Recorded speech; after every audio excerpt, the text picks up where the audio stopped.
All right, our first ride on the Zero SRF through New Orleans, through the rain, through the traffic, through the potholes that are third world-like, through the driving community that is, let's just say, at least moderately challenged, as many who drive in New Orleans will attest.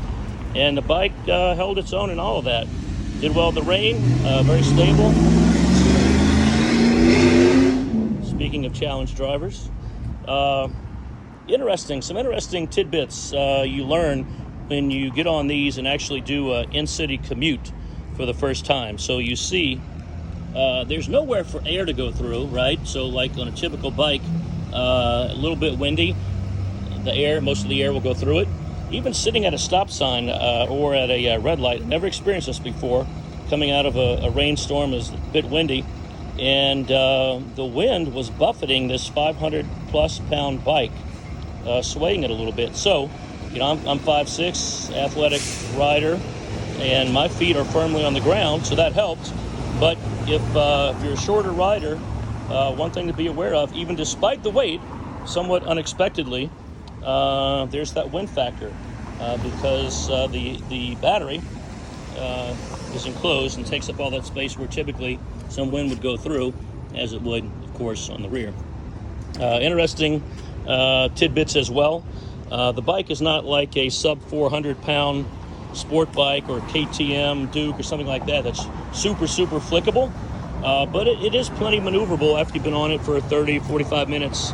It will maneuver through traffic, and if you live in the areas where you can split lanes, you could do that successfully on this bike. Just got to plan ahead a bit more than you typically would. And here's the thing, the throttle, the torque, the EV torque can get you out of a lot of trouble.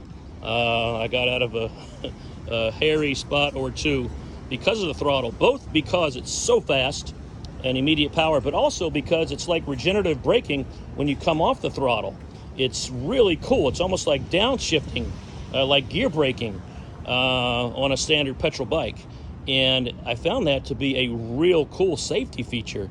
You can use the throttle to pull you down, and all you really got to use is just your front finger on that brake caliper, and wow, that front brake does 85 plus 90% of the work when you're driving this 500-pound bike.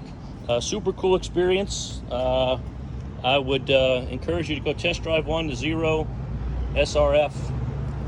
wealthcurated.com. That's our first commute EV update. We'll have more.